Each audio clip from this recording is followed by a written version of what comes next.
ऐसा कभी भी नहीं होना चाहिए। तो मैं आपको दिखाना चाहता हूँ कि कैसे हम अपने मेन चैनल के वीडियोस के हर 20 व्यूज पे एक इंसान का पेट भर पा रहे हैं, और साथ में कुछ ऐसी चीजें जो फाइनल कट में नहीं थी। शुरुआत करते हैं केन्या से, जहाँ हम साफ पानी का एक अनलिमिटेड सप्लाई पहुँचाने के लिए गए थे, लेकिन इस बार प्रॉब्लम कुछ और ही है। खाना।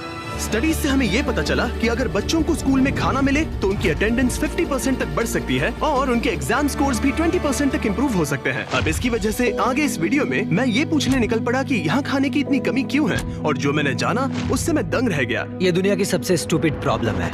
कैरल, जो यहाँ के कई स्कूल्स की प्रिंसिपल हैं, वो बता रही थी कि जब बच्चे माल नरिश्ड होते हैं तो रिसेस में खेलने के बजाय वो बस पड़े रहते हैं। जब आप स्कूल में आते हो तो वो कमजोर दिखते हैं, उनमें ताकत नहीं होती है। ब्रेक टाइम में भी बस चुपचाप बैठे होते हैं, खेलने की ताकत नहीं होती है। लेकिन जैसे ही सबको खाना मिला, पूरा माहौल ही जैसे मानो बदल सा गया। क्या तुम्हें खाना पसंद आया? हाँ।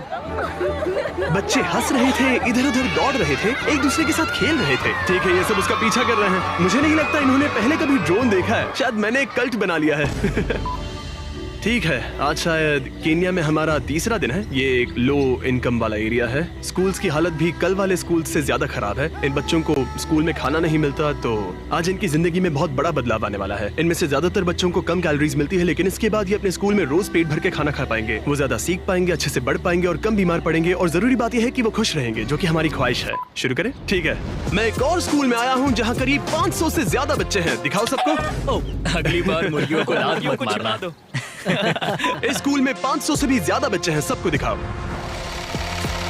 हजारों और बच्चों को खाना खिलाने के बाद हमने उन्हें उनके भविष्य के लिए तैयार किया। उन्हें वो सब कुछ दिया जिनकी उन्हें जरूरत हो सकती है। निकलने से पहले हमारे बिहाइंड द सीन्स टीम को केन्या के टॉप यूनिवर्सिटीज का एक्सक्लूसिव टूर मिला, जहां मुझे कुछ बिजनेस स्टूडेंट्स से बात करने का मौका मिला।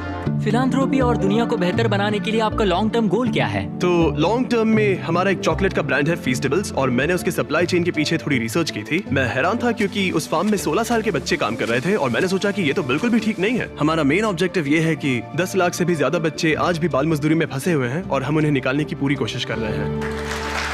और इसीलिए हमारी अगली मंजिल मेरे लिए खास मायने रखती है। हम हैं घाना में, यहीं से हम फीस्टेबल्स के लिए अपना ज्यादातर कोको लेते हैं। तो यहाँ जो स्कूल मील प्रोग्राम्स हैं वो मेरे लिए ज्यादा स्पेशल हैं। मेरे लिए? हाँ। Thank you. ये सच में अमेजिंग है कि ये कम्युनिटी हमारा शुक्रिया अदा करने के लिए ऐसे समारोह आयोजित कर रहे हैं, वो भी खाने जैसी चीज के लिए जो उन्हें पहले ही मिल जानी चाहिए थी। मैं स्वागत करता हूँ जिमी, उन्हें मिस्टर बीस्ट भी कहा जाता है। Please welcome. Thank you.